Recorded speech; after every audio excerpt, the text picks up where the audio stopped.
Baru 3 hari menikah, ibu mertuaku memecat Art dan memaksaku menjadi penggantinya, sementara suamiku hanya diam 1000 bahasa. Mereka mengira aku, Nirmala, adalah menantu penurut yang bisa ditindas begitu saja, tanpa tahu siapa aku sebenarnya dan kejutan besar yang sudah kusiapkan.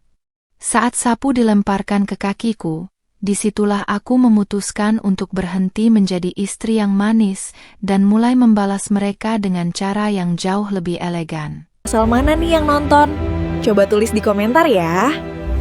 Jangan lupa subscribe Cerita Dulu. Aku masih ingat betul bagaimana harum melati di kamar pengantin kami belum sepenuhnya pudar, namun suasana di rumah mewah ini mendadak berubah menjadi sedingin es sejak fajar menyingsing. Di hari ketiga pernikahanku dengan Pandu, aku bangun dengan senyum yang merekah, membayangkan masa depan indah sebagai seorang istri yang akan membangun rumah tangga sakinah. Namun langkah kakiku di lorong lantai bawah langsung terhenti oleh pemandangan yang tak biasa.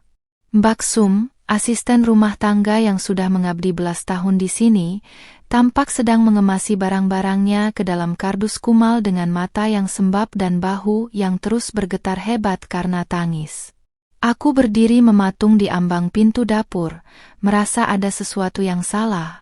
Sementara detak jantungku mulai berpacu tidak beraturan saat melihat koper-koper itu sudah berjajar rapi di dekat pintu keluar.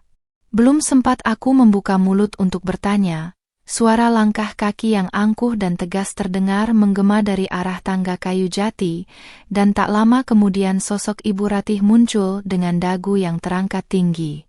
Beliau mengenakan daster sutra bermotif mahal dengan perhiasan emas yang berkilau di pergelangan tangannya, menatap Mbak Sum dengan pandangan yang begitu meremehkan seolah wanita tua itu hanyalah debu yang mengganggu pemandangan.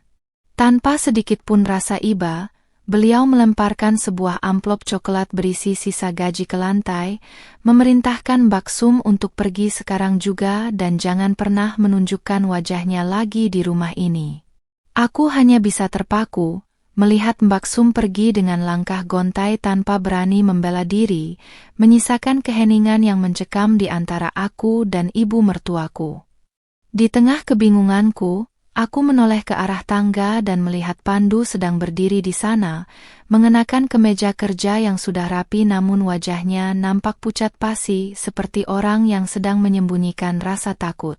Aku menatapnya dengan pandangan meminta penjelasan, berharap ia akan turun dan menenangkan ibunya, atau setidaknya memberikan alasan logis mengapa Mbak Sum dipecat secara mendadak tanpa ada kesalahan apapun. Namun, yang kudapatkan hanyalah kekecewaan karena suamiku itu justru memalingkan wajah. Ia sibuk membetulkan letak jam tangannya dan berpura-pura tidak melihat apa yang baru saja terjadi di hadapan matanya sendiri. Rasa sesak mulai menjalar di dadaku, melihat laki-laki yang berjanji akan menjagaku itu ternyata hanyalah seorang pengecut di bawah ketiak ibunya. Mulai sekarang, rumah ini tidak butuh orang luar untuk mengurusnya karena sudah ada kamu di sini, Nayara. Suara Ibu Ratih memecah keheningan dengan nada yang begitu dingin dan penuh penekanan di setiap katanya. Beliau melangkah mendekatiku, aroma parfum mahalnya yang menyengat seolah mencekik udaraku, sementara matanya yang tajam menelusuri penampilanku dari ujung hijab pashmina hingga ujung kaki dengan tatapan penuh penilaian. Aku mencoba tetap bersikap sopan dengan mengulas senyum tipis meski hatiku bergetar, namun aku segera menyadari bahwa senyumku tidak ada harganya di mata wanita yang menganggap menantunya hanyalah pelayan tambahan.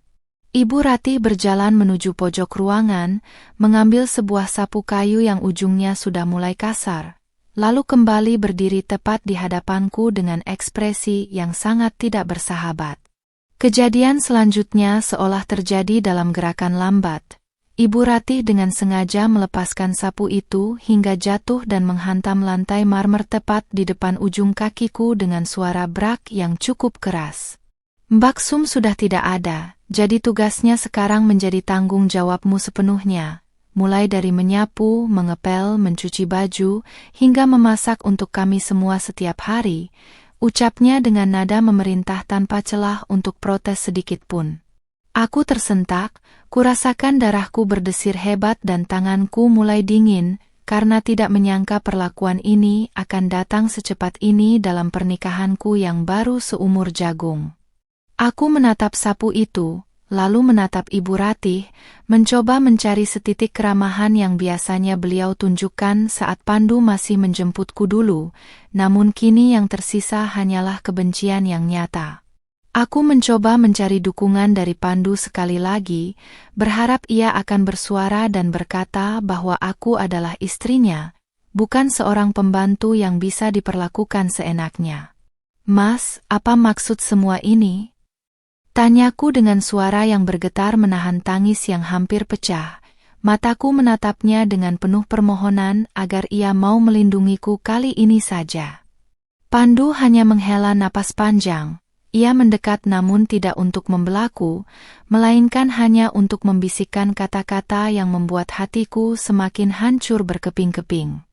"Turuti saja kemauan Mama, Nay. Ini hanya untuk sementara sampai suasana hati Mama membaik. Jangan membuat masalah di hari awal kita tinggal di sini," ucapnya pelan tanpa sedikit pun keberanian untuk menatap mataku secara langsung. Setelah mengatakan hal yang sangat menyakitkan itu, Pandu bergegas pergi mengambil tas kerjanya dan mencium keningku dengan terburu-buru, seolah-olah ciuman itu bisa menghapus rasa hina yang baru saja aku terima. Aku melihat punggungnya menjauh dan menghilang di balik pintu depan, meninggalkan aku sendirian di ruang tengah yang luas ini, bersama Ibu Ratih yang kini tersenyum penuh kemenangan melihat ketidakberdayaku. Beliau kemudian duduk di sofa tunggalnya yang empuk, menyilangkan kaki dengan anggun, lalu menunjuk ke arah tumpukan cucian kotor di dalam keranjang yang sengaja dibawa keluar dari kamar mandi. "Jangan cuma berdiri seperti patung. Kerjakan tugasmu sekarang karena aku ingin rumah ini sudah bersih sebelum teman-teman sosialitaku datang untuk arisan siang nanti," perintahnya lagi dengan suara yang meninggi. Aku menarik napas dalam-dalam, mencoba mengatur emosiku yang bergejolak antara rasa marah, sedih, dan terhina yang bercampur menjadi satu di dalam benakku yang kalut. Aku adalah seorang wanita yang berpendidikan, dibesarkan dengan penuh kasih sayang oleh orang tuaku, dan kini aku harus menerima kenyataan pahit bahwa rumah tangga yang kupikir akan penuh bunga ternyata hanyalah penjara berlapis emas.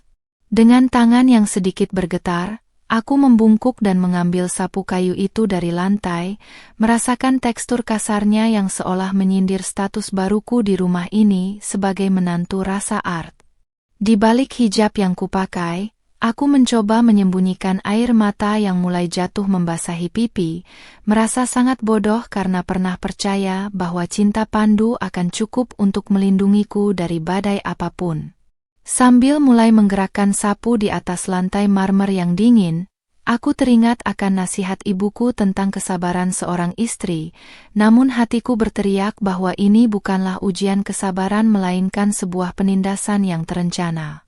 Ibu Ratih terus mengawasiku sambil meminum tehnya, sesekali memberikan komentar pedas jika caraku menyapu dianggap tidak bersih atau gerakanku dianggap terlalu lamban.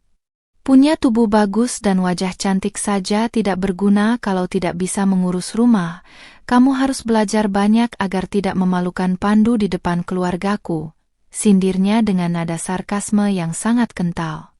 Aku hanya diam membisu, terus menyapu dengan pikiran yang mulai melayang jauh, merencanakan sesuatu yang tidak akan pernah mereka duga sebelumnya. Saat aku menyeka air mata dengan ujung hijabku secara sembunyi-sembunyi, sebuah pemikiran baru tiba-tiba melintas di benakku dan seketika itu juga rasa sedihku berubah menjadi sebuah tekad yang membara. Mereka mengira aku adalah wanita lemah yang bisa mereka injak-injak hanya karena aku terlihat imut, kalem, dan penurut di depan suamiku, padahal mereka sama sekali tidak tahu tentang latar belakangku yang sebenarnya. Aku menatap pantulan diriku di cermin besar ruang tamu, seorang wanita muda berusia 25 tahun yang tampak rapuh namun sebenarnya menyimpan kekuatan besar di dalam genggamannya. Kalian salah memilih lawan. bisikku dalam hati sambil menekan sebuah tombol di ponsel yang kusimpan di saku, memulai sebuah langkah awal yang akan mengubah jalannya permainan di rumah ini selamanya. Pagi ini, tepat hari keempat pernikahanku, rumah mewah ini sudah terasa seperti neraka kecil yang pengap meski pendingin ruangan menyala di setiap sudutnya.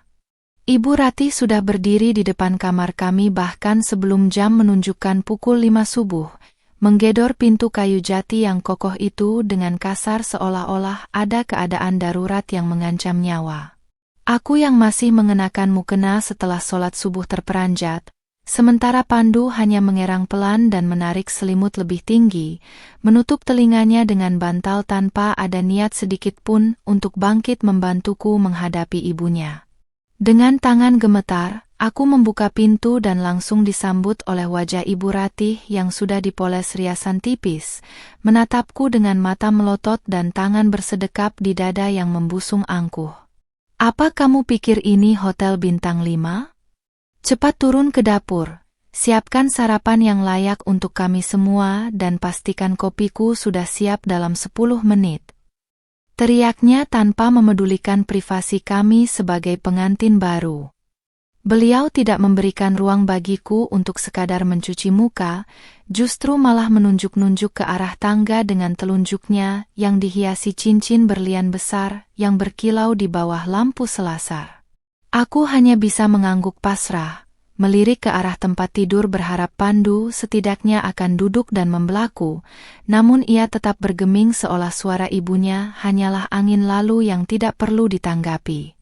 Dengan hati yang remuk redam, aku melangkah turun menuju dapur yang begitu luas dan modern, namun terasa sangat asing dan dingin bagiku.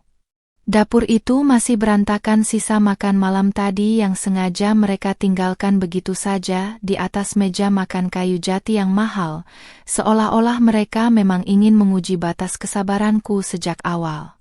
Piring-piring kotor menumpuk dengan sisa lemak yang sudah mengeras, sementara aroma sisa makanan mulai tercium tidak sedap di udara pagi yang seharusnya segar.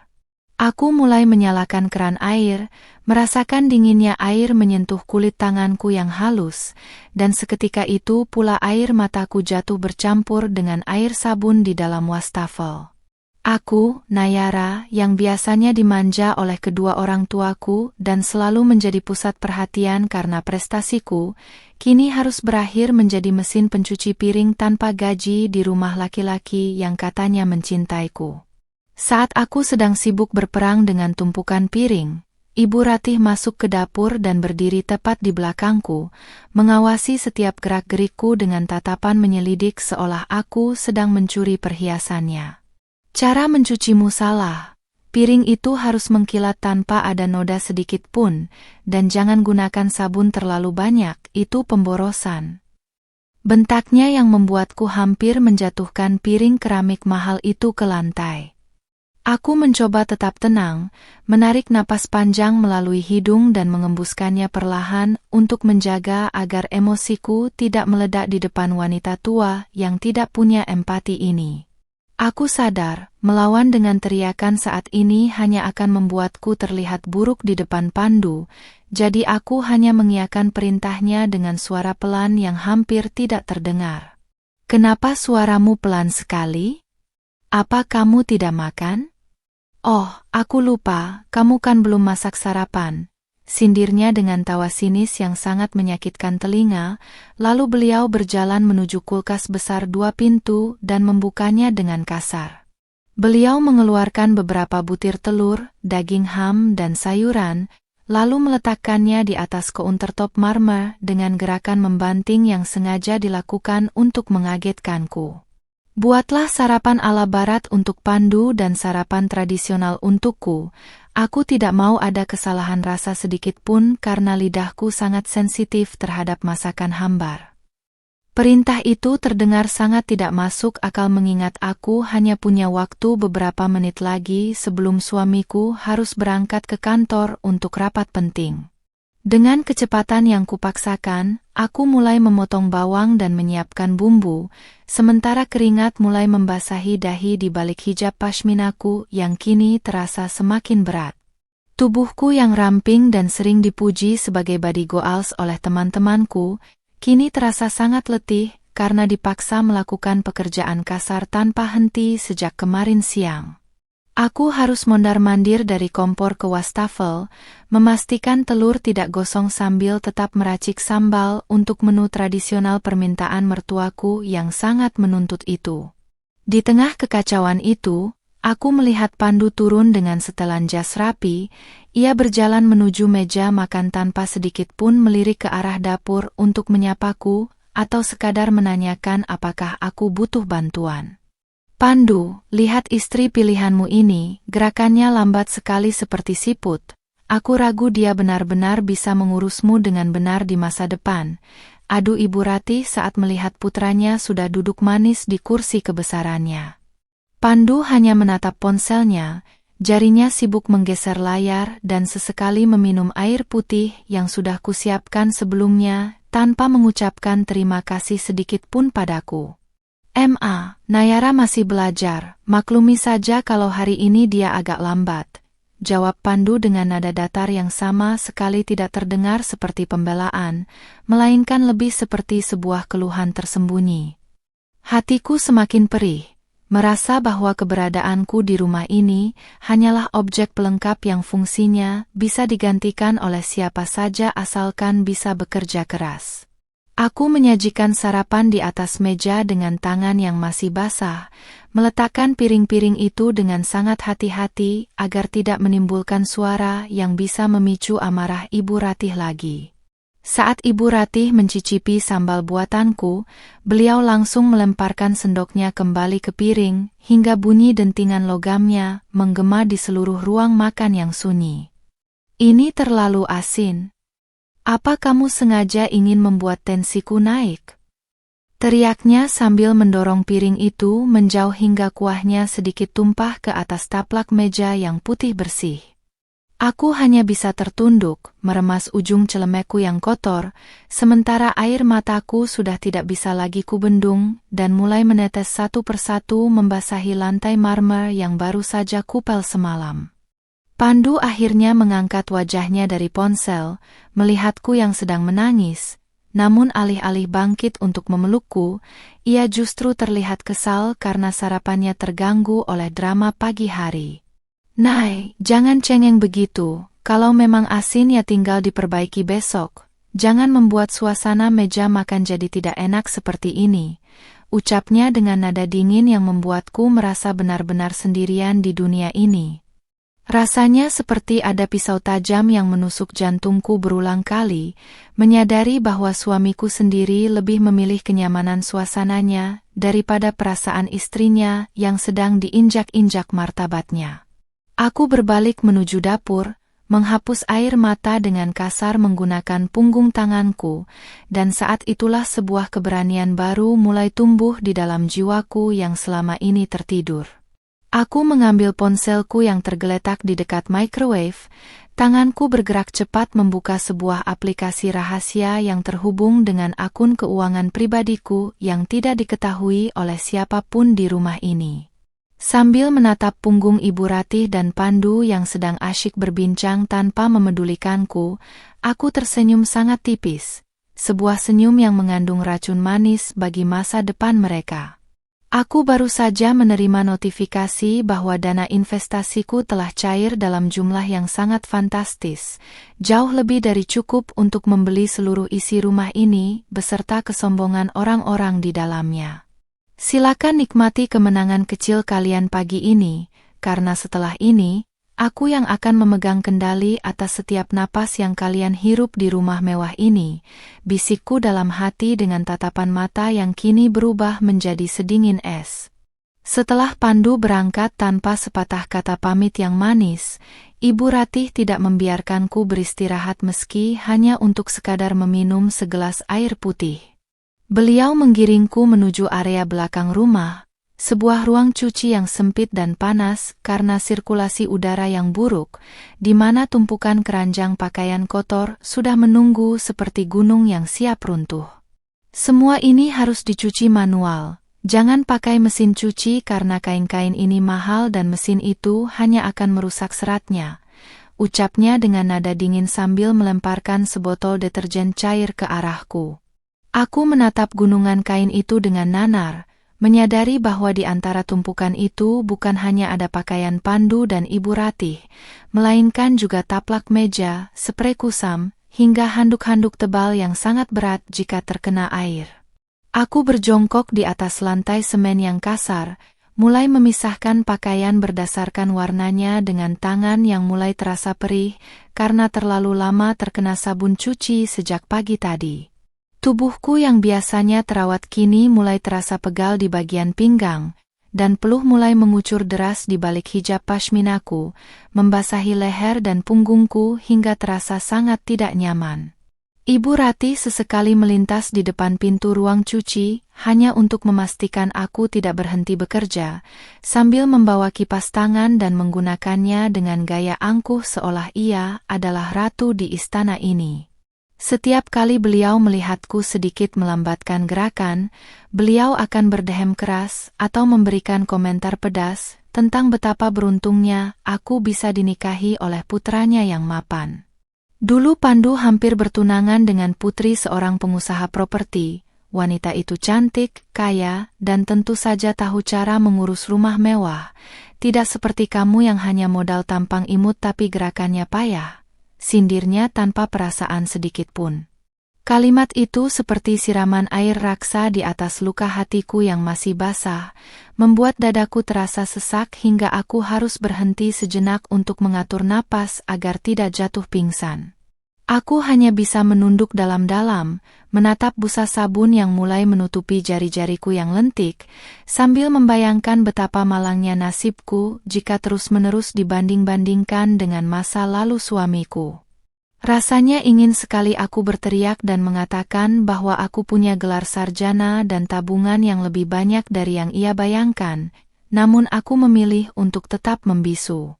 Air mata mulai menetes lagi, jatuh ke dalam rendaman baju yang keruh, namun kali ini air mata itu terasa berbeda, bukan lagi karena sedih, melainkan karena amarah yang mulai mengkristal di dalam jiwa. Aku membayangkan wajah orang tuaku di kampung yang pasti akan sangat hancur hatinya jika tahu putri kesayangan mereka diperlakukan lebih rendah daripada seorang budak belian di kota besar ini. Namun, aku sudah berjanji pada diriku sendiri saat melangkah keluar dari rumah orang tuaku bahwa aku harus menjadi wanita yang mandiri dan kuat, apapun rintangan yang menghadang di depanku. Dengan tenaga yang tersisa, aku mulai mengucek handuk tebal itu dengan sekuat tenaga, membayangkan kain itu adalah wajah Ibu Ratih yang sedang tertawa mengejekku.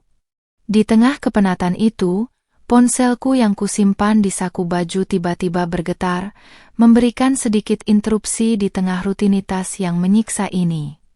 Aku segera mengeringkan tanganku dengan ujung kain yang masih bersih, lalu dengan cepat membuka pesan masuk yang ternyata berasal dari asisten pribadiku di kantor pusat bisnis kecantikanku.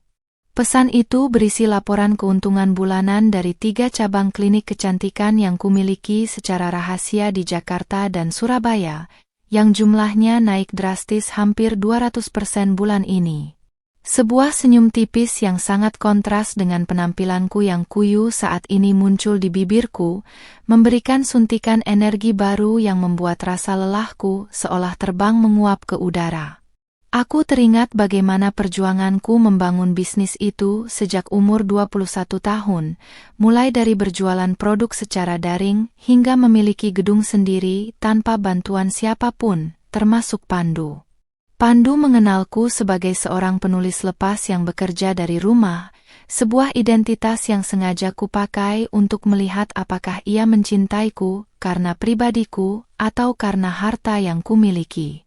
Sekarang aku tahu jawabannya, dan kenyataan itu sungguh pahit. Pandu mencintaiku karena aku terlihat lemah dan bisa dikendalikan, sementara ibunya membenciku karena aku dianggap tidak memiliki nilai tambah secara finansial bagi keluarga mereka. Ironis sekali, mereka menghinaku miskin di saat aku bisa saja membeli seluruh aset perusahaan milik keluarga suamiku jika aku mau. Kenapa berhenti? Apa kamu sedang bermain ponsel? Berikan ponsel itu padaku. Teriak Ibu Ratih yang tiba-tiba sudah berdiri di ambang pintu dengan wajah merah padam karena amarah. Beliau merampas ponselku dengan kasar sebelum aku sempat menguncinya, lalu matanya yang tajam mulai menelusuri layar ponselku dengan penuh rasa ingin tahu yang sangat menjijikkan. Aku sempat panik sesaat, namun aku teringat bahwa aku telah memasang fitur enkripsi ganda dan aplikasi tersembunyi yang hanya bisa diakses dengan pemindaian sidik jari khusus yang tidak terlihat. Ibu Ratih mendengus kecewa saat melihat layarnya gelap dan tidak bisa dibuka, lalu ia melemparkan ponsel mahal itu ke atas tumpukan baju basah dengan kasar seolah barang itu tidak ada harganya. Jangan pernah bermain ponsel saat bekerja, atau aku akan menyita barang ini secara permanen dan membiarkanmu tidak bisa menghubungi siapapun. Ancamnya dengan telunjuk yang menunjuk tepat di depan hidungku. Aku hanya menatapnya dengan pandangan dingin yang kini mulai kehilangan rasa takut, membuat Ibu Ratih sedikit tersentak karena biasanya aku akan langsung menunduk dan meminta maaf dengan gemetar. Ada sesuatu dalam tatapanku yang seolah-olah sedang menelanjangi semua kesombongan kosongnya, namun ia segera menutupi rasa canggungnya dengan kembali berteriak menyuruhku menyelesaikan jemuran sebelum matahari terik. Aku mengambil ponselku dari tumpukan baju basah, memastikan layarnya tidak retak, lalu menyimpannya kembali ke tempat yang lebih aman. Aku mulai membawa keranjang-keranjang berat itu ke area penjemuran di lantai atas, menaiki anak tangga satu persatu dengan napas yang mulai tersengal-sengal namun kaki yang tetap melangkah tegap. Saat aku berada di balkon, aku melihat mobil mewah Pandu memasuki gerbang rumah. Ia pulang lebih awal karena ada dokumen yang tertinggal untuk rapat siang nanti. Ia turun dari mobil, melihatku sedang menjemur kain-kain besar dengan peluh yang bercucuran, namun ia hanya menatapku sekilas dengan ekspresi datar sebelum masuk ke dalam rumah. Tidak ada sapaan, tidak ada tawaran bantuan, bahkan tidak ada rasa kasihan sedikit pun yang terpancar dari wajah suamiku yang tampan itu saat melihat istrinya diperas tenaganya seperti ini. Aku berdiri di tepi balkon, menatap ke arah gerbang yang baru saja tertutup rapat, merasa bahwa tembok-tembok megah rumah ini sebenarnya hanyalah panggung sandiwara yang sudah saatnya aku akhiri. Tanganku yang tadinya memegang jepitan baju kini mengepal kuat, dan di dalam hati aku membuat sebuah sumpah yang sangat sakral bagi harga diriku sebagai seorang wanita berhijab. 3 hari kalian memperlakukanku seperti sampah, maka di hari ke-7 nanti, aku akan memastikan kalianlah yang memohon-mohon di bawah kakiku agar tidak diusir dari rumah ini, bisikku lirih namun penuh penekanan. Aku kembali menjemur baju terakhir dengan gerakan yang anggun, karena aku tahu, sebentar lagi akulah yang akan menjadi sutradara tunggal dalam drama keluarga yang memuakkan ini. Belum sempat aku meluruskan punggung yang terasa seolah mau patah, suara klakson mobil-mobil mewah mulai bersahut-sahutan di depan gerbang, menandakan rombongan teman sosialita Ibu Ratih telah tiba. Aku diperintahkan untuk segera berganti pakaian, namun bukan pakaian bagus yang diberikan, melainkan sebuah daster katun longgar dan celemek yang menurutnya pantas untuk pelayan dapur. Aku bercermin sejenak, menatap wajahku yang masih imut namun kini tampak kuyu, lalu merapikan hijab pashminaku dengan sisa-sisa martabat yang masih kumiliki. Di ruang tamu, tawa cekikikan para wanita paruh baya yang memakai perhiasan berlebihan itu terdengar memekakan telinga, memenuhi atmosfer rumah yang tadinya sunyi menjadi penuh dengan aroma parfum mahal yang menusuk hidung.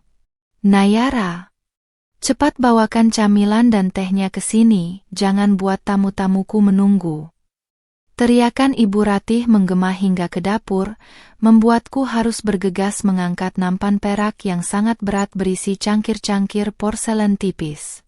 Saat aku melangkah masuk ke ruang tamu, semua mata tertuju padaku dengan pandangan menyelidik yang sangat tidak nyaman, seolah aku adalah makhluk asing yang baru saja turun dari planet lain.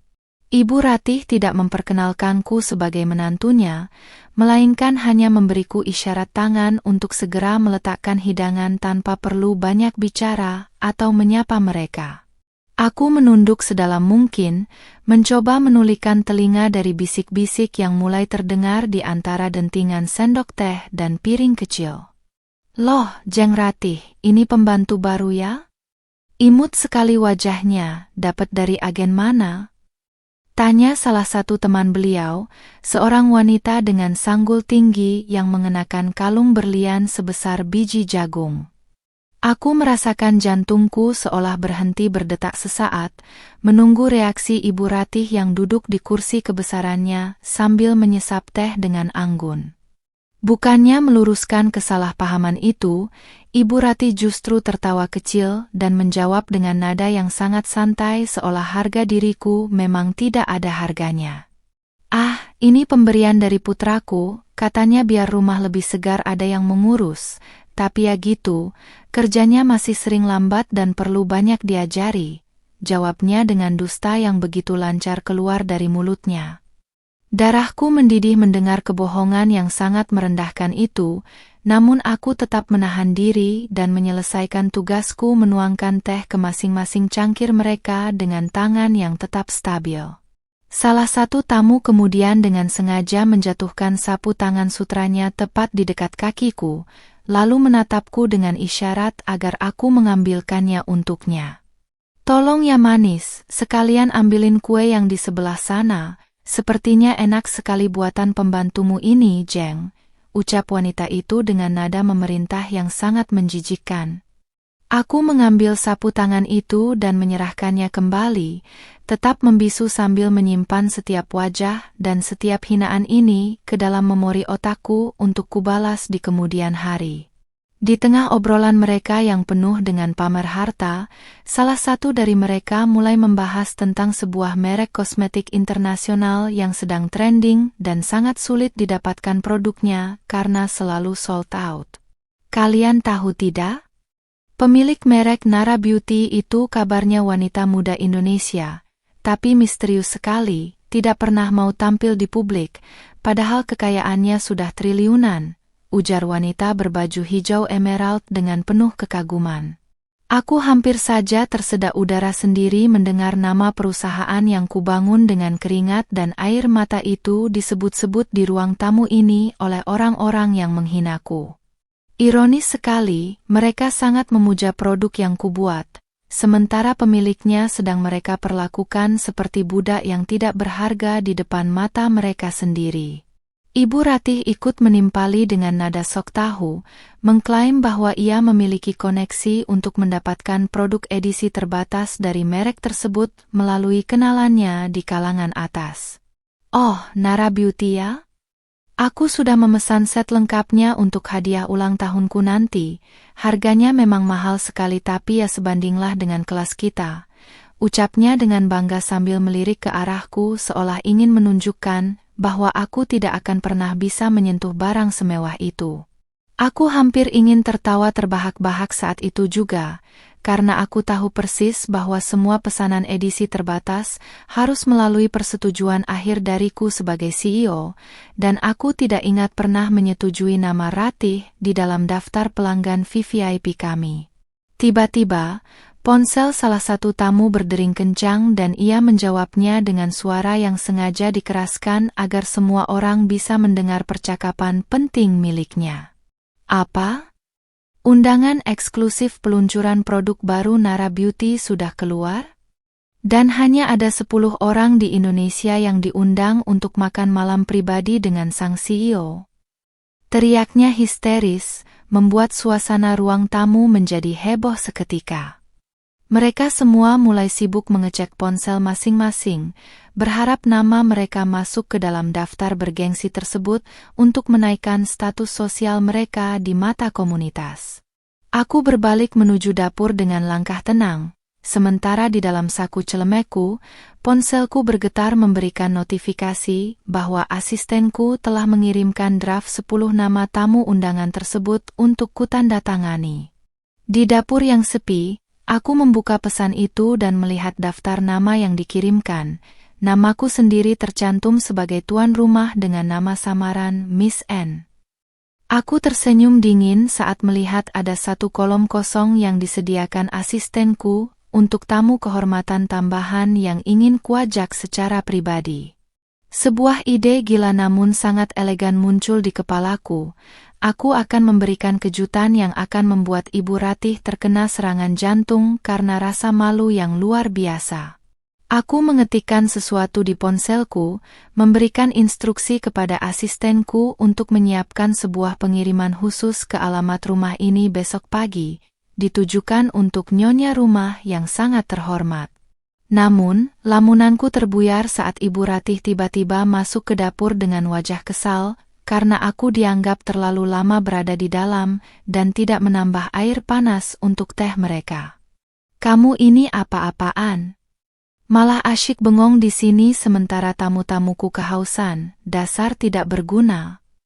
Teriaknya sambil menjewer telingaku dengan kasar hingga aku meringis kesakitan. Tindakan fisiknya kali ini benar-benar sudah melewati batas kesabaranku, dan aku menepis tangannya dengan gerakan cepat yang membuatnya tersentak kaget karena tidak menyangka aku akan melawan. "Jangan pernah sentuh saya lagi, Bu," ucapku dengan nada suara yang sangat rendah namun penuh dengan getaran ancaman yang membuat bulu kuduknya berdiri. Ibu Ratih terdiam membeku selama beberapa detik. Ia tampak terkejut melihat sorot mataku yang kini tidak lagi menyimpan ketakutan, melainkan sebuah dominasi yang sangat kuat. Namun, egonya segera mengambil alih kembali dan ia baru saja akan berteriak memanggil Pandu sebelum akhirnya ia teringat bahwa tamu-tamunya masih ada di ruang tamu. "Berani-beraninya kamu, lihat saja nanti saat Pandu pulang. Aku akan pastikan dia menceraikanmu dan melemparmu kembali ke selokan tempat asalmu," ancamnya dengan suara berbisik yang penuh kebencian sebelum akhirnya ia melenggang pergi kembali ke teman-temannya. Aku hanya menatap punggungnya dengan tenang, sambil mengelus telingaku yang memerah, karena aku tahu bahwa mulai besok, kursi kekuasaan di rumah ini akan segera berganti pemilik. Pagi hari kelima dimulai dengan suasana yang lebih mencekam dari biasanya. Meja makan terasa sunyi meski Pandu dan Ibu Ratih duduk berseberangan sambil menikmati omelet yang kubuat dengan tangan yang masih memar. Aku tidak lagi menangis, justru aku berdiri tegak di sudut dapur dengan pandangan lurus ke depan, menunggu momen yang sudah aku rancang sejak semalam dengan sangat presisi. Suara gerbang yang dibuka dengan kasar oleh satpam komplek memecah keheningan, diikuti suara deru mesin mobil box berlogo mewah yang berhenti tepat di depan teras rumah kami yang megah. Pandu mengernyitkan dahi, sementara Ibu Ratih langsung bangkit dari kursinya dengan wajah sumringah, mengira bahwa pesanan barang brandednya yang sudah lama dinanti akhirnya tiba untuk dipamerkan. Seorang kurir berseragam rapi dan menggunakan sarung tangan putih turun dengan membawa sebuah kotak beludru hitam berukuran besar yang diikat dengan pita emas eksklusif berlogo Nara Beauty. Ibu Ratih hampir berlari menuju pintu depan, wajahnya yang tadinya angkuh kini dipenuhi rasa bangga yang meledak-ledak di depan para tetangga yang mungkin melihat dari balik pagar. "Lihat Pandu, akhirnya koleksi VVIP dari Nara Beauty sampai juga. Ini barang langka yang bahkan istri pejabat pun harus antre berbulan-bulan untuk mendapatkannya," serunya dengan nada tinggi yang sengaja dikeraskan. Kurir itu membungkuk sopan, namun ia tidak langsung menyerahkan kotak itu, melainkan meminta untuk bertemu langsung dengan pemilik sah dari paket yang sangat berharga tersebut. "Mohon maaf, Nyonya, paket ini adalah kiriman pribadi dari CEO kami dan hanya boleh dibuka oleh penerima yang namanya tercantum secara khusus di dalam manifest pengiriman," ucap kurir itu dengan suara bariton yang tegas dan profesional. Ibu Ratih tertawa kecil sambil mengibaskan tangannya yang dipenuhi cincin, merasa sangat yakin bahwa namanya lah yang tertulis di sana sebagai pelanggan kelas atas yang diistimewakan. "Tentu saja itu untukku. Siapa lagi di rumah ini yang memiliki selera setinggi itu kalau bukan aku, pemilik rumah yang sah ini?" Jawabnya sambil mencoba meraih kotak tersebut dengan paksa.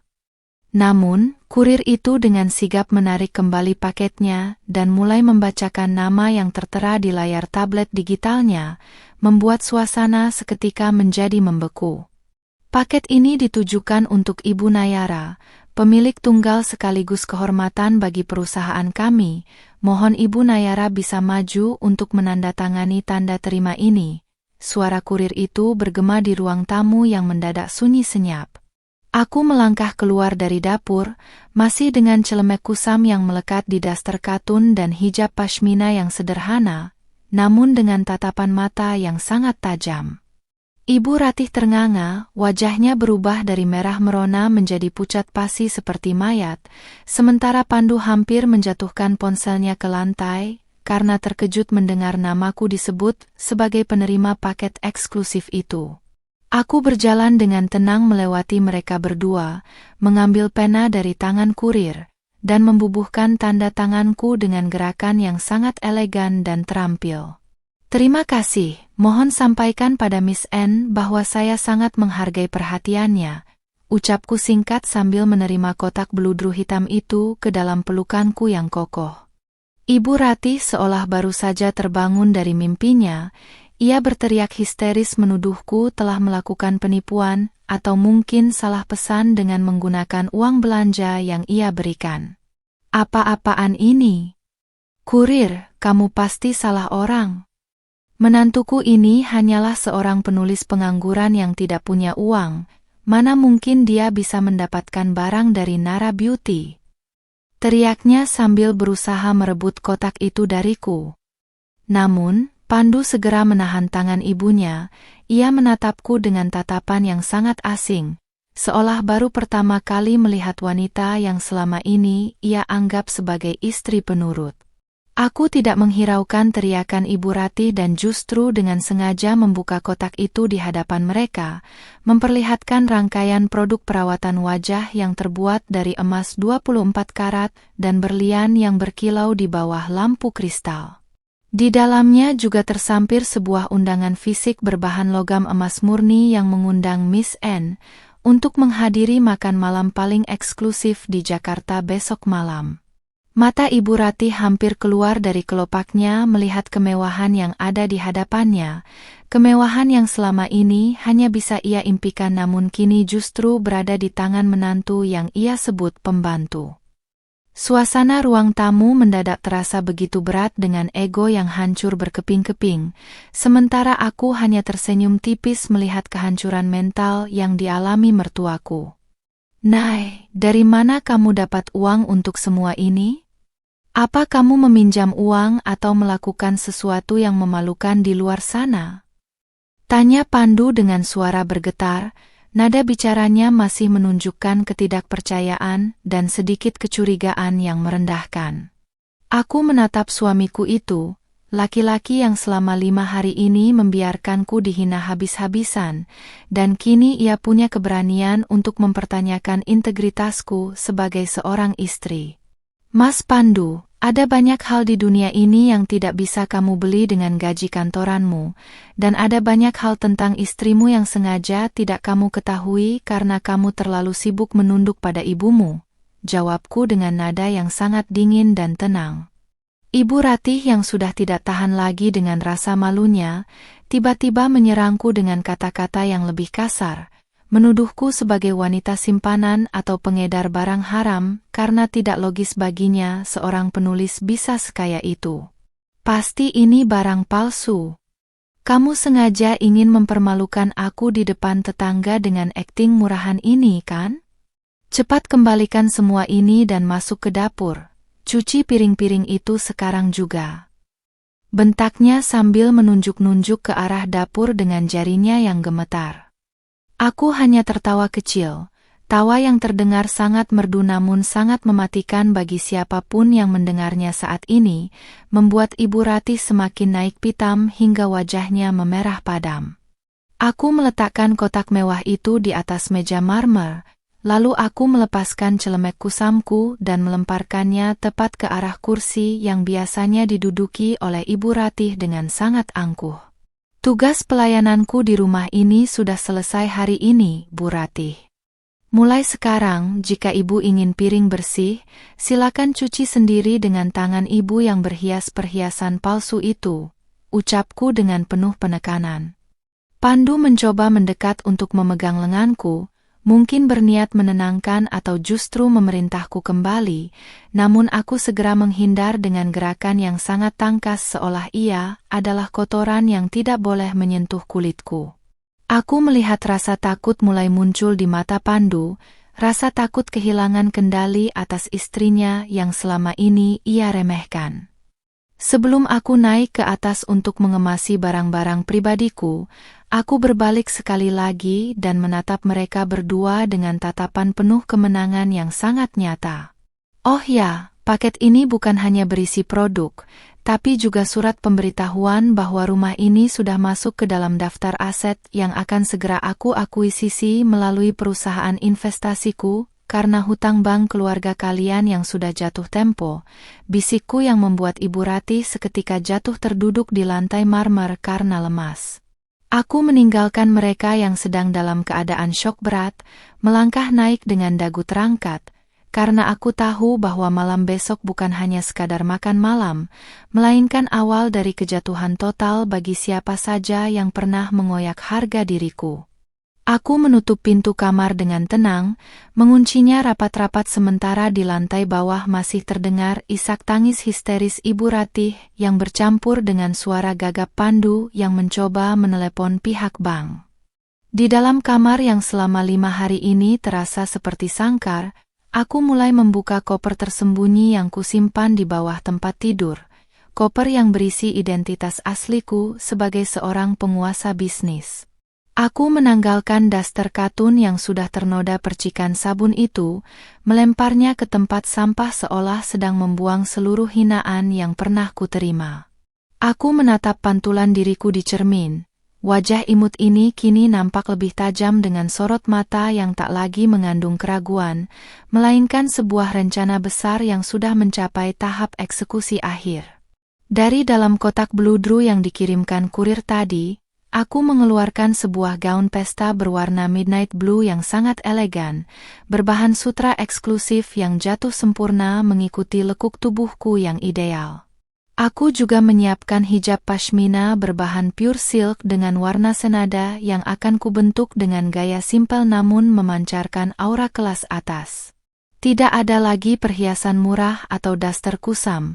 Malam ini aku akan bertransformasi menjadi Miss N, wanita yang namanya selalu dibicarakan dengan penuh kekaguman namun tak pernah terjangkau oleh kalangan sosialita seperti Ibu Ratih. Tanganku bergerak lincah memoles wajah dengan riasan bold namun tetap natural, mempertegas kecantikan khas Indonesia yang kumiliki. Di luar pintu kamar, terdengar ketukan bertubi-tubi dari Pandu yang memanggil namaku dengan suara yang kini terdengar sangat putus asa dan penuh ketakutan. Nay, buka pintunya. Tolong jelaskan apa maksud semua ini. Apa benar rumah ini dalam bahaya? Nayara, bicaralah padaku. Teriaknya dari balik kayu jati yang tebal. Aku tidak menjawab sepatah kata pun, justru aku sengaja mengeraskan volume musik klasik dari ponselku untuk menulikan telinga dari suara laki-laki yang terlambat menyadari nilai istrinya sendiri. Aku membiarkan dia merasakan bagaimana rasanya diabaikan dan tidak dipedulikan, persis seperti yang ia lakukan padaku selama ini saat aku memohon perlindungan darinya di depan ibunya.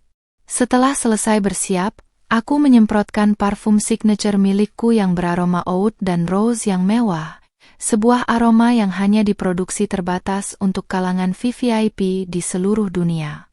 Aku mengambil tas tangan kecil bertahtakan berlian, memastikan undangan emas itu ada di dalamnya, lalu aku berjalan menuju pintu kamar dengan langkah yang mantap. Saat aku memutar kunci dan membuka pintu, aku melihat Pandu yang masih berdiri di sana dengan wajah yang sangat berantakan, dasinya sudah longgar dan matanya merah karena panik. Ia tertegun, mulutnya terbuka lebar melihat perubahanku yang begitu drastis. dari seorang pembantu rumah tangga menjadi seorang dewi yang sangat berwibawa. "Nay, kamu mau kemana? Dan, kenapa kamu memakai baju seperti ini? Dari mana kamu mendapatkan semua kemewahan ini secara tiba-tiba?" Tanya Pandu dengan suara yang gemetar. Tangannya mencoba meraih lenganku namun aku segera menghindar dengan tatapan yang sangat dingin. Aku menatapnya dari ujung rambut hingga ujung kaki, merasakan rasa iba yang sangat kecil namun segera tertutup oleh rasa kecewa yang sudah menggunung selama 5 hari terakhir. "Aku mau pergi ke tempat di mana martabatku dihargai, Mas. Sesuatu yang tidak pernah kuberikan padamu atau ibumu sejak hari pertama kita menginjakkan kaki di rumah ini," jawabku dengan nada bicara yang datar namun menusuk tepat ke ulu hatinya. Aku melangkah turun melewati tangga besar, di mana Ibu Ratih sedang duduk di anak tangga terbawah dengan wajah yang sangat kuyu dan rambut yang tidak lagi tertata rapi. Beliau mendongak saat melihat bayanganku, dan seketika itu juga matanya membelalak melihat penampilanku yang jauh melebihi koleksi pakaian termahal yang pernah beliau miliki. Kamu pasti mencuri. Tidak mungkin kamu punya baju itu. Pandu, lihat istri pencurimu ini, dia pasti mau kabur setelah merusak nama baik keluarga kita." Teriaknya dengan sisa-sia tenaga yang ia miliki. Namun, kata-katanya tidak lagi memengaruhiku. Aku terus berjalan menuju pintu depan tanpa sedikit pun menoleh ke belakang, menganggap suaranya hanyalah gangguan kecil yang tak berarti. Tepat di depan teras, sebuah mobil sedan mewah berwarna hitam mengkilap dengan plat nomor khusus sudah menunggu dengan sopir yang berdiri tegap membukakan pintu untukku. Pandu berlari menyusul keluar. Ia ternganga melihat mobil yang harganya setara dengan 3 unit rumah mewah yang sedang kami tempati saat ini sedang menjemput istrinya. "Nayara, tunggu. Kita harus bicara, jangan pergi seperti ini, aku suamimu." Teriaknya sambil mencoba menahan pintu mobil yang akan ditutup oleh sopirku. Aku menurunkan kaca mobil perlahan, menatap wajahnya yang kini penuh dengan air mata penyesalan yang menurutku sudah sangat terlambat untuk dikeluarkan sekarang. "Suami? Kamu baru ingat peranmu sebagai suami saat tahu bahwa istrimu memiliki segalanya, sementara kamu hampir kehilangan segalanya?" Tanyaku dengan senyum sinis yang sangat tipis namun sangat mematikan. Aku melihat wajah Pandu yang seketika pucat.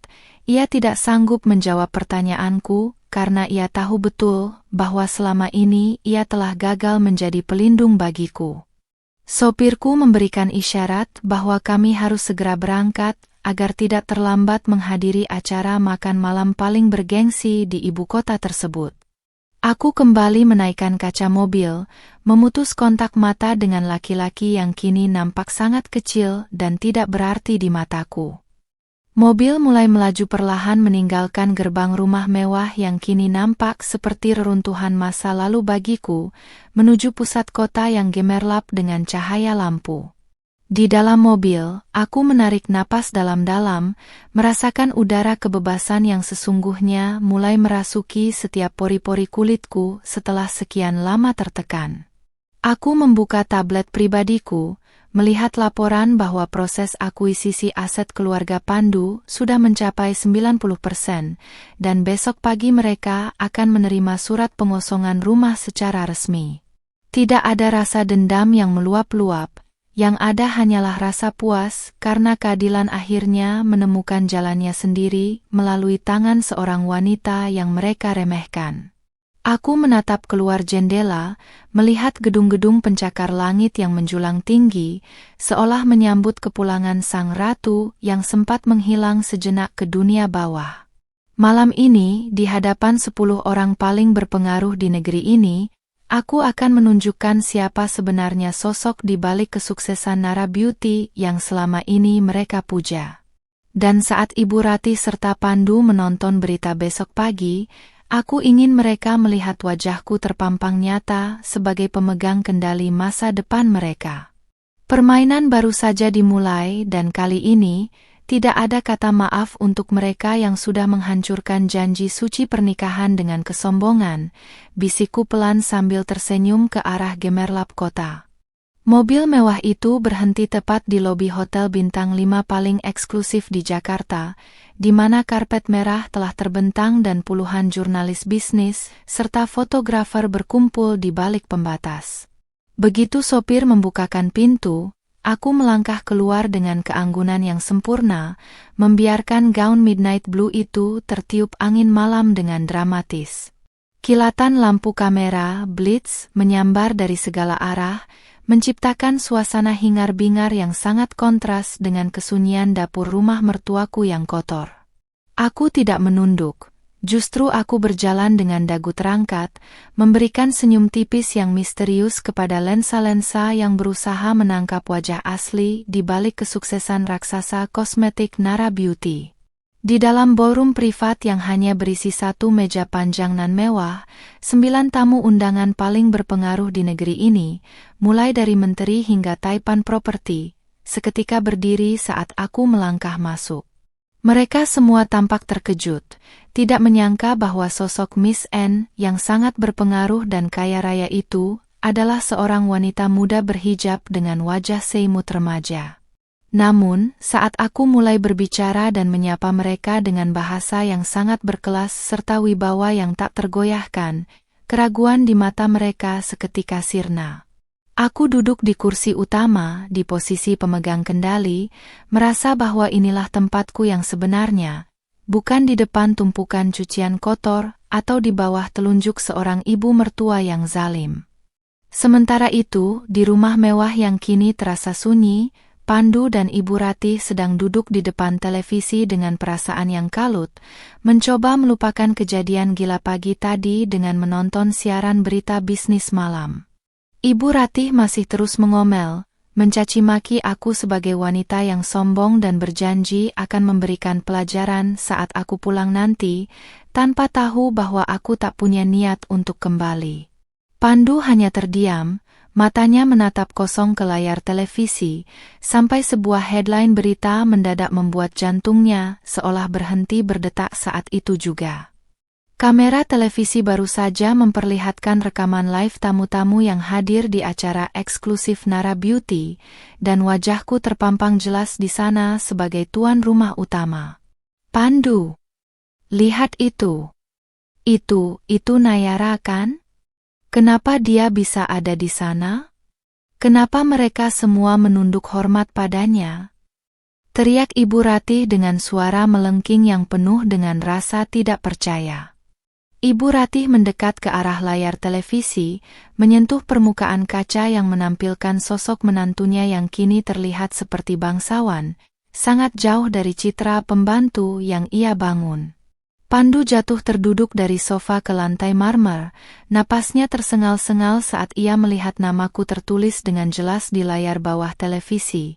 Miss Nayara, CEO founder of Nara Beauty Group. Segala penghinaan, sapu yang dilemparkan, dan ejekan tentang penulis miskin, seketika berputar di kepalanya seperti kaset rusak yang menyakitkan.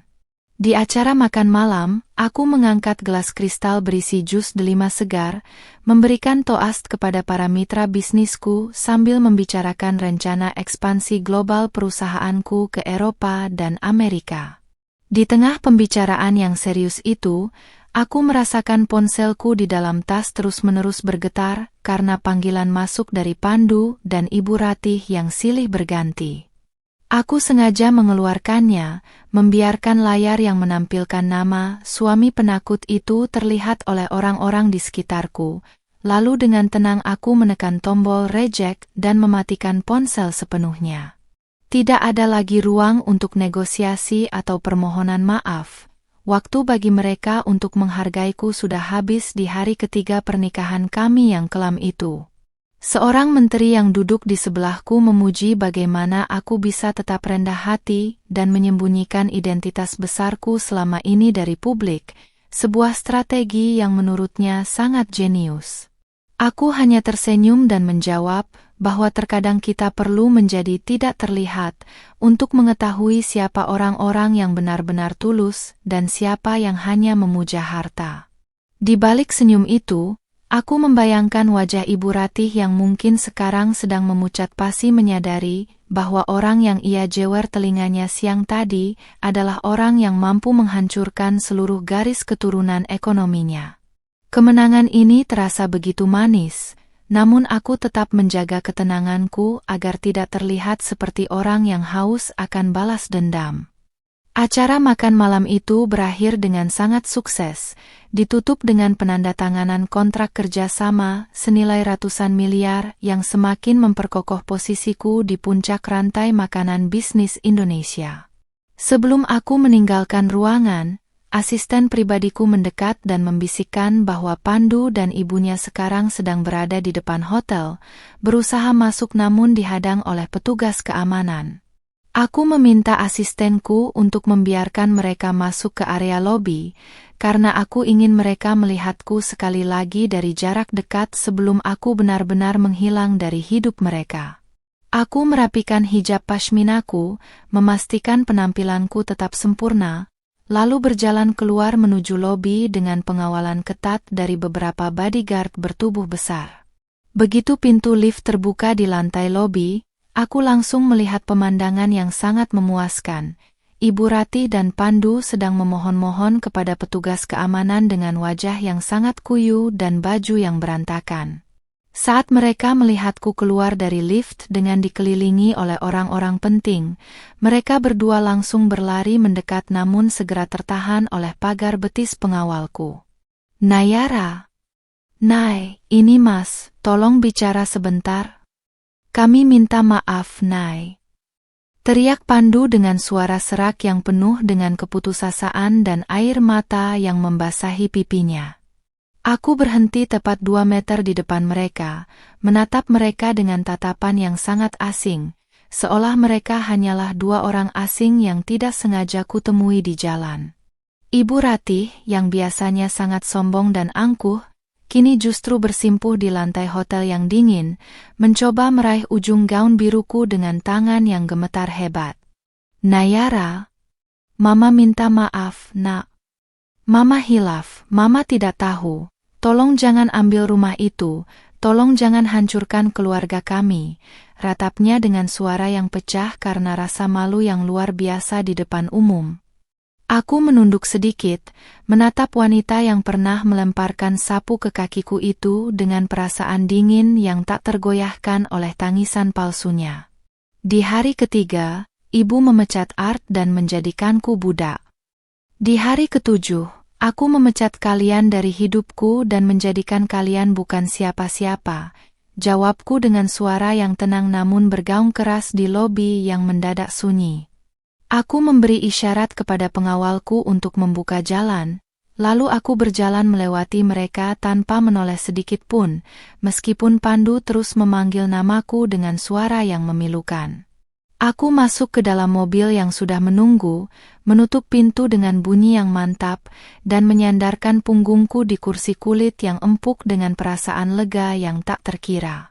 Sambil mobil melaju menjauh dari hotel, aku melihat melalui kaca spion sosok mereka yang semakin mengecil, tertinggal di belakang sebagai sejarah pahit yang tak akan pernah aku ulangi. Aku tak pernah curiga akan menjadi seperti ini, sampai hari itu aku mendengar percakapan mereka, tapi sekarang, akulah yang menentukan akhir dari cerita ini, bisikku sambil menutup mata dengan damai. Sinar matahari pagi hari ke-6 menembus jendela kamar hotel kepresidenan tempatku menginap, namun aku tidak lagi merasakan sesak yang biasa menghimpit dadaku di rumah besar itu. Sambil menikmati secangkir kopi hitam tanpa gula, aku memandangi surat pengosongan rumah yang sudah ditandatangani oleh kurator hukum perusahaanku, lengkap dengan stempel resmi yang tak terbantahkan.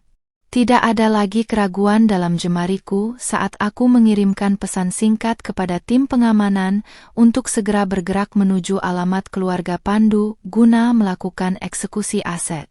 Aku tahu mereka mungkin belum tidur semalaman, dihantui oleh bayang-bayang wajahku di layar televisi dan ketakutan akan hari esok yang gelap tanpa harta benda. Tepat pukul 9 pagi, 3 mobil hitam berhenti di depan gerbang rumah mewah yang kini nampak kusam di mataku, membawa serta tim hukum dan aparat untuk memastikan semuanya berjalan sesuai prosedur. Ibu Ratih keluar dengan wajah sembab dan rambut acak-acakan, masih mengenakan daster yang sama dengan yang ia pakai saat bersimpuh di hotel semalam, mencerminkan kehancuran mental yang ia alami. Ia mencoba berteriak, mengklaim bahwa rumah ini adalah miliknya yang sah, namun suaranya langsung hilang saat pengacaraku menyodorkan bukti hutang piutang yang telah dialihkan kepemilikannya kepadaku. Pandu berdiri di belakang ibunya, nampak seperti raga tanpa jiwa yang hanya bisa menatap nanar ke arah papan pengumuman aset dalam pengawasan yang mulai dipasang di pagar depan.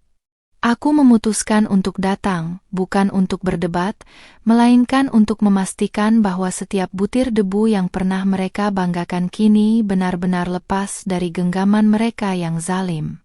Aku turun dari mobil dengan setelan blazer modern yang dipadukan dengan hijab satin berwarna nude, memancarkan aura pemimpin yang sangat jauh dari kesan imut yang dulu mereka remehkan.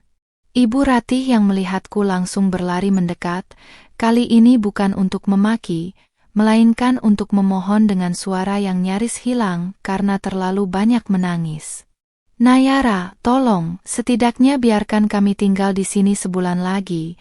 Mama tidak tahu harus pergi kemana, semua rekening kami dibekukan, ratapnya sambil memegang ujung sepatuku. Aku menarik kakiku perlahan, menatapnya dengan tatapan datar yang lebih menyakitkan daripada sebuah tamparan keras di wajah. Saat ibu melempar sapu ke kaki saya dan memecat Mbak Sum tanpa pesangon, apa ibu pernah berpikir kemana wanita tua itu harus pergi mencari makan di hari itu juga? Tanyaku dengan nada suara yang sangat tenang namun penuh tekanan. Pertanyaanku membuat Ibu Ratih bungkam 1000 bahasa. Ia hanya bisa menunduk sambil meremas jemarinya yang kini tidak lagi dihiasi cincin berlian, karena semua perhiasannya telah disita sebagai bagian dari jaminan hutang. Keadilan ini terasa sangat presisi. Setiap rasa sakit yang mereka berikan padaku kini berbalik menghantam mereka dengan kekuatan yang berkali-kali lipat lebih besar. Pandu kemudian melangkah maju, mencoba menggunakan sisa-sisa haknya sebagai suami untuk menyentuh hatiku yang ia pikir masih bisa dilembutkan dengan kata-kata cinta palsunya. Nay, aku tahu aku salah karena diam saja melihat mama memperlakukanmu seperti itu, tapi bukankah pernikahan kita ini suci? Tolong ingat masa-masa indah kita dulu, ucapnya dengan mata yang berkaca-kaca.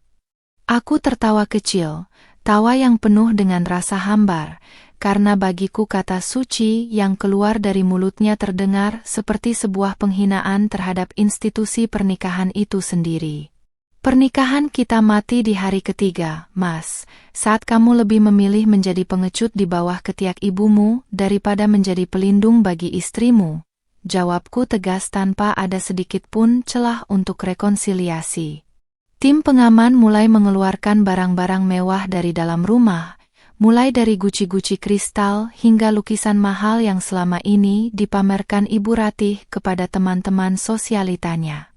Aku menginstruksikan mereka untuk bekerja dengan cepat, tidak memberikan waktu bagi penghuni rumah itu untuk menyembunyikan aset kecil apapun yang masih tersisa. Tetangga-tetangga mulai berbisik di luar pagar. Beberapa dari mereka bahkan mengeluarkan ponsel untuk merekam kejadian yang sangat memalukan ini, persis seperti yang Ibu Ratih takutkan selama ini. Kini, martabat yang ia jaga dengan segala cara melalui kebohongan dan kesombongan itu benar-benar hancur menjadi puing-puing di depan mata seluruh warga kompleks. Di tengah kerumunan itu, aku melihat Mbak Sum berdiri di kejauhan dengan wajah bingung namun terselip rasa haru saat melihatku melambaikan tangan ke arahnya. Aku telah menyuruh asistenku untuk mencari keberadaannya sejak kemarin, dan hari ini aku telah menyiapkan sebuah rumah kecil dan modal usaha untuknya sebagai balasan atas pengabdiannya yang tulus.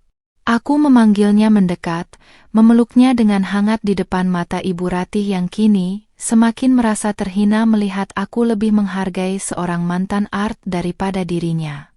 Ini rumah baru Mbak Sum, dan ini adalah bukti bahwa kebaikan tidak akan pernah kalah oleh kesombongan, bisikku pada Mbak Sum yang langsung menangis sujud syukur di tempat itu. Ibu Ratih yang melihat adegan itu berteriak histeris, menuduhku sebagai wanita iblis yang tega merampas kebahagiaan keluarga suaminya sendiri demi seorang pembantu. Kamu lebih membela dia daripada kami yang keluargamu sendiri. Kamu wanita hijab yang tidak punya hati. Teriaknya sambil berusaha menerjang ke arahku namun segera dicegah oleh aparat yang bertugas.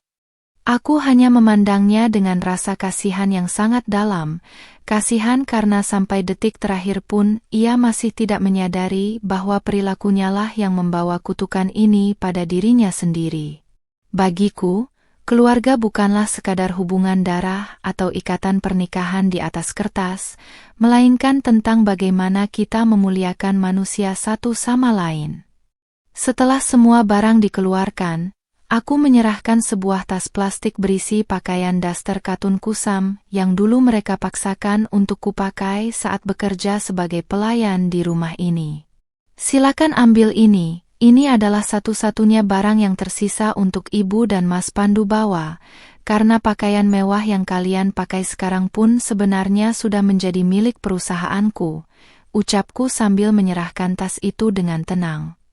Pandu menerima tas itu dengan tangan gemetar. Wajahnya nampak sangat hancur menyadari bahwa kini ia benar-benar tidak memiliki apapun selain harga diri yang sudah terkoyak habis. Mereka berdua dipersilakan keluar dari gerbang rumah, sementara gembok baru mulai dipasang pada pintu utama sebagai tanda bahwa kekuasaan mereka telah berakhir. Aku berdiri di depan teras, menatap punggung mereka yang berjalan gontai meninggalkan rumah besar itu dengan menjinjing satu tas plastik berisi daster kusam, sebuah pemandangan yang sangat ironis. Langit Jakarta yang tadinya mendung kini mulai cerah, seolah ikut merayakan selesainya sebuah drama penindasan yang sempat membuat jiwaku terluka. Aku mengeluarkan ponsel, menghapus semua foto dan nomor kontak Pandu secara permanen, membersihkan setiap jejak digital yang pernah menghubungkan hidupku dengan mereka. Bab ini sudah selesai, dan aku siap menulis lembaran baru sebagai wanita yang tidak hanya cantik dan sukses, tapi juga memiliki kekuatan untuk menentukan takdirnya sendiri, gumamku sambil melangkah masuk ke dalam rumah yang kini telah resmi menjadi milikku seutuhnya.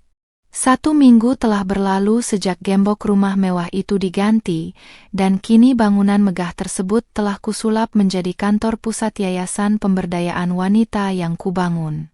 Tidak ada lagi sisa-sisa keangkuhan Ibu Ratih di sana. Semua furnitur kayu jati yang dulu ia banggakan telah kulelang dan hasilnya kusumbangkan untuk panti asuhan di pinggiran Jakarta.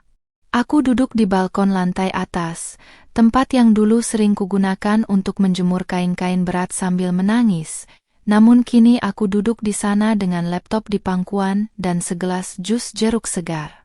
Angin sore berembus memainkan ujung hijab pashminaku, memberikan rasa tenang yang selama ini kurindukan, sebuah kedamaian yang tak pernah bisa dibeli dengan perhiasan berlian manapun. Namun, ketenanganku terusik saat asisten pribadiku melaporkan bahwa ada seorang pria yang sudah berdiri di depan gerbang selama 3 jam terakhir, menolak untuk pergi sebelum bisa bicara denganku. Dari layar monitor pengawas, aku melihat sosok Pandu yang tampak sangat mengenaskan. Kemejanya kusut, wajahnya ditumbuhi janggut tipis yang tak terawat, dan ia nampak jauh lebih tua dari usia aslinya. Ia tidak lagi mengendarai mobil mewah, melainkan datang dengan menumpang ojek online, berdiri di bawah terik matahari dengan kepala tertunduk lesu. Aku sempat merasa ragu, namun hatiku berkata bahwa konfrontasi terakhir ini diperlukan agar aku bisa benar-benar menutup buku masa laluku tanpa ada rasa penasaran yang tersisa.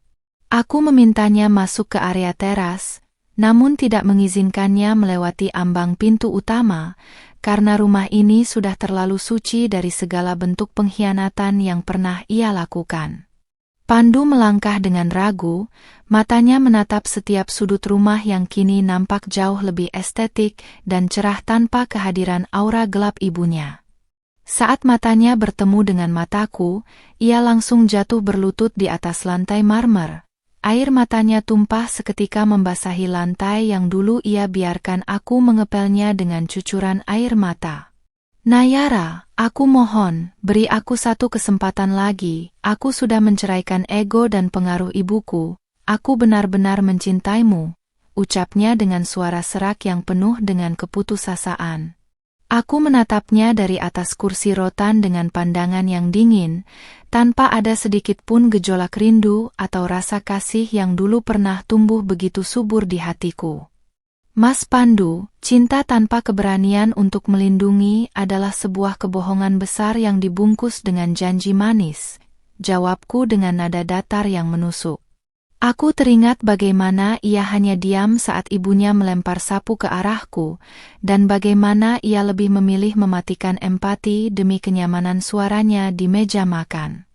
Bagiku, penyesalan yang datang setelah kehilangan segalanya bukanlah penyesalan sejati, melainkan hanya rasa takut karena harus menghadapi kemiskinan dan kesulitan hidup sendirian. Pandu mencoba meraih tanganku, namun aku segera menjauhkannya, membuat ia kembali tersungkur di lantai dengan wajah yang penuh dengan rasa malu. Ia mulai menceritakan betapa sulitnya hidup mereka sekarang. Mereka tinggal di sebuah kontrakan sempit di pinggiran kota, dan Ibu Ratih terus-menerus mengeluh karena harus mencuci pakaiannya sendiri. Ibu jatuh sakit, Nay, dia tidak terbiasa bekerja keras, dia terus memanggil namamu dan meminta maaf dalam tidurnya. Tambahnya, mencoba menggunakan rasa iba untuk melunakkan hatiku. Aku hanya tersenyum tipis, sebuah senyum yang mengandung arti bahwa aku tahu persis itu hanyalah taktik lama untuk menarikku kembali ke dalam lingkaran penderitaan mereka. Ibumu tidak sakit karena merindukanku, Mas. Dia sakit karena harga dirinya yang setinggi langit itu telah jatuh ke tanah dan tidak ada lagi orang yang bisa ia perintah. Balasku tanpa ragu. Aku menekankan bahwa setiap orang harus bertanggung jawab atas apa yang mereka tanam, dan Ibu Ratih sedang memanen badai dari angin kesombongan yang ia tiupkan selama puluhan tahun. Aku bukan wanita jahat. Aku telah mengirimkan bantuan makanan dan biaya pengobatan dasar melalui kurir anonim setiap minggu, karena bagaimanapun, kemanusiaan tetap harus dijaga. Namun, kembali menjadi menantunya atau istrimu adalah sebuah kemustahilan yang bahkan tidak akan pernah terjadi di dalam mimpi terburukku sekalipun. Pandu terus meratap, ia mengaku bahwa ia telah kehilangan pekerjaannya di kantor karena skandal keuangan keluarga yang mencuat ke publik setelah akuisisi yang kulakukan. Ia merasa bahwa dunia telah berbalik membelakanginya, dan satu-satunya cahaya yang ia miliki hanyalah aku, wanita yang dulu ia sebut penulis pengangguran. Aku menatapnya dengan rasa kasihan yang tulus, namun bukan kasihan yang ingin merangkul, melainkan kasihan kepada seorang manusia yang baru menyadari nilai berlian setelah ia membuangnya ke lumpur. Duniamu hancur karena fondasinya adalah kesombongan, Mas, sedangkan duniaku tegak karena aku membangunnya dengan harga diri dan kerja keras di bawah hijab ini, ucapku penuh penekanan. Aku berdiri dari kursiku, tanda bahwa pertemuan singkat ini sudah mencapai batas akhirnya dan aku tidak ingin lagi membuang energi untuk mendengarkan janji-janji kosongnya.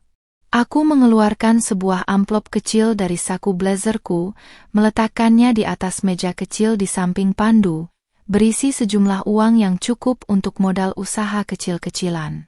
Ambil ini adalah bentuk sedekah dariku agar kamu bisa memulai hidup baru sebagai pria yang benar-benar mandiri, bukan sebagai bayangan ibumu, perintahku dengan nada bicara yang final. Pandu menatap amplop itu dengan tangan gemetar. Ia menyadari bahwa pemberian ini adalah tanda resmi bahwa tidak akan ada lagi hubungan emosional di antara kami. Sebelum aku memanggil petugas keamanan untuk mengantarnya keluar, aku memberikan satu pesan terakhir yang akan ia ingat seumur hidupnya sebagai pelajaran berharga. Jangan pernah meremehkan wanita yang terlihat lembut dan penurut, karena di balik hijab dan wajah imutnya, ia mungkin memiliki kekuatan untuk meruntuhkan kerajaan yang kamu banggakan, bisikku. Aku melihat Pandu mengambil amplop itu dengan wajah yang tertunduk dalam. Ia berjalan keluar dengan bahu yang merosot, membawa beban penyesalan yang akan menghantuinya setiap kali ia melihat logo Nara Beauty di jalanan. Aku melihat punggungnya menjauh dari gerbang, dan kali ini, aku merasa sebuah beban besar benar-benar terangkat dari pundakku secara permanen. Aku kembali ke dalam rumah, menghirup aroma lilin aromaterapi yang menenangkan, dan duduk di meja kerjaku untuk menyelesaikan naskah novel yang selama ini tertunda. Ponselku berdering, sebuah panggilan dari asistenku yang memberitahu bahwa majalah bisnis ternama ingin mewawancaraiku sebagai wanita paling inspiratif tahun ini. Aku tersenyum ke arah cermin, melihat sosok Nayara yang kini benar-benar utuh. Cantik, mandiri, berhijab, dan memegang kendali penuh atas takdirnya sendiri. Hari ini adalah bukti bahwa keadilan selalu menemukan jalan bagi mereka yang tetap sabar tanpa harus kehilangan harga diri, gumamku sambil mulai mengetikkan baris pertama dari bab penutup hidupku yang lama. Waktu terus bergulir hingga 3 bulan kemudian, dan hidupku kini terasa seperti sebuah simfoni yang indah dan teratur di bawah langit Jakarta yang cerah.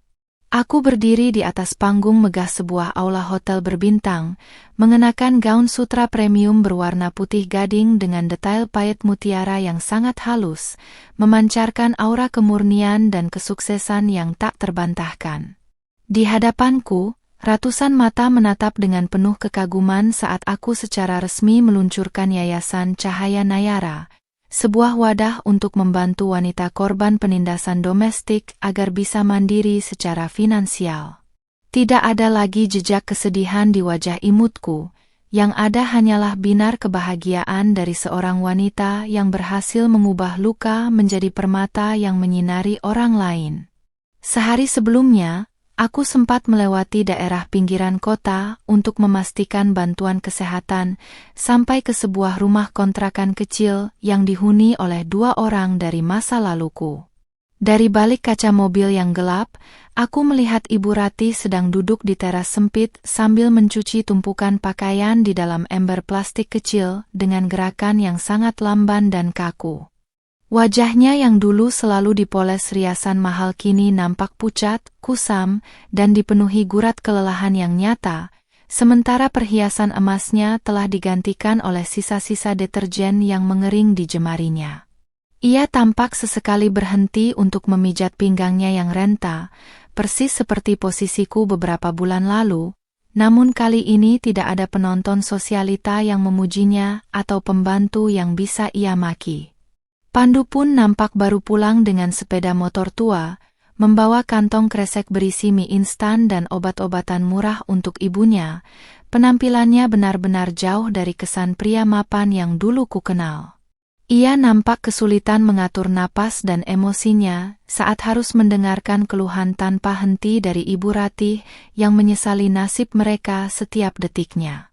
Aku tidak merasa senang melihat penderitaan mereka, namun aku merasakan sebuah pemahaman mendalam bahwa hukum alam sedang bekerja dengan sangat adil tanpa perlu campur tangan dendam dariku.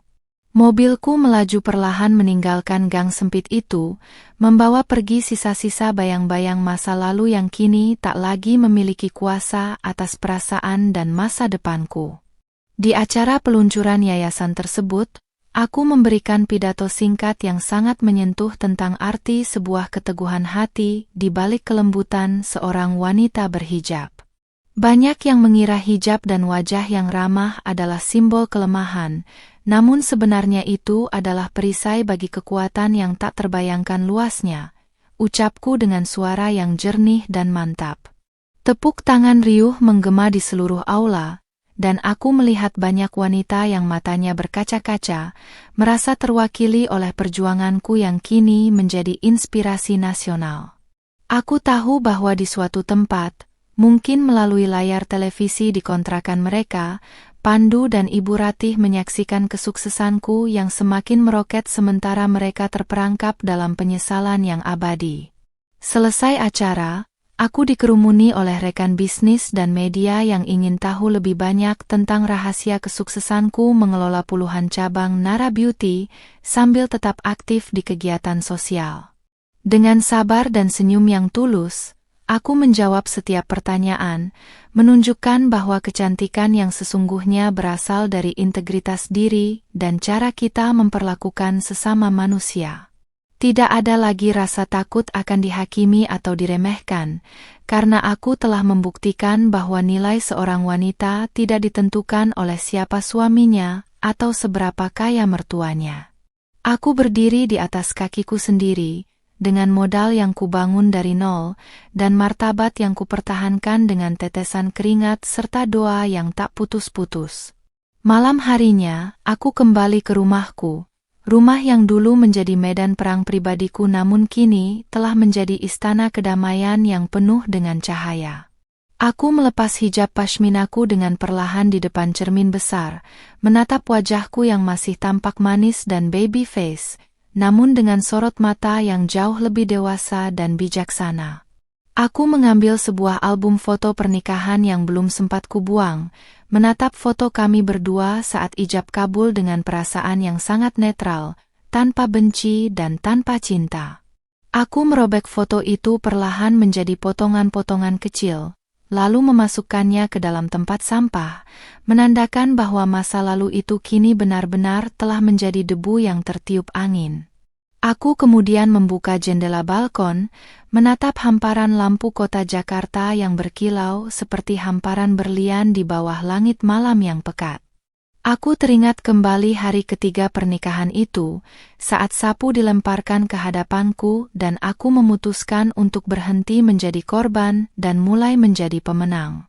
Jika saja hari itu Ibu Ratih memperlakukanku dengan baik, mungkin aku akan memberikan seluruh kekayaanku untuk kemajuan keluarga mereka dengan sukarela. Namun, takdir memiliki caranya sendiri untuk memisahkan emas dari loyang, dan aku bersyukur telah melewati ujian api itu untuk menjadi emas yang murni seperti sekarang. Asistenku mengirimkan pesan bahwa surat cerai resmi telah diputuskan oleh Pengadilan Agama dengan keputusan yang sangat adil, mengakhiri sisa-sisa ikatan hukum yang pernah ada. Kini aku benar-benar bebas, secara finansial, emosional dan hukum, siap untuk mengeksplorasi dunia yang begitu luas tanpa ada lagi orang yang berani memecat art di depan mataku. Aku merasa sangat beruntung karena memiliki keberanian untuk mengambil keputusan besar di saat semua orang mengira aku akan menyerah pada keadaan. Pernikahan singkat itu memberiku pelajaran paling berharga, bahwa kita tidak boleh meletakkan kunci kebahagiaan kita di saku orang lain, siapapun mereka. Esok pagi, aku berencana untuk pergi ke panti asuhan tempat Mbak Sum sekarang menjadi pengelola bagian dapur yang bersih dan modern atas bantuanku. Aku ingin melihat senyumnya lagi, senyum tulus dari orang yang menghargai kebaikan tanpa melihat status sosial, sebuah pengingat bahwa kebahagiaan itu sangat sederhana jika didasari oleh rasa syukur. Aku juga akan mulai merancang produk kosmetik baru yang akan kudedikasikan untuk seluruh wanita Indonesia yang sedang berjuang mempertahankan harga dirinya di tengah badai kehidupan. Namaku, Nayara, kini bukan lagi sekadar nama seorang istri yang tertindas, melainkan simbol kekuatan bagi setiap wanita yang berani berkata cukup pada ketidakadilan. Aku menutup hari itu dengan sujud syukur yang sangat panjang di atas sajadah, merasakan kedekatan dengan Sang Pencipta yang telah menguatkan bahuku saat aku hampir menyerah. Di dalam keheningan malam, aku berbisik pada diriku sendiri bahwa perjuangan ini telah selesai dengan kemenangan yang sangat manis dan bermartabat. Aku tak pernah menyangka bahwa hanya dalam waktu 3 hari pernikahan yang buruk, aku bisa menemukan jati diriku yang paling kuat dan tak terkalahkan. Kini, aku siap menyambut hari esok dengan senyuman imutku yang mematikan, karena aku tahu bahwa selama aku memiliki harga diri dan iman, dunia ini akan selalu berada di bawah kendaliku.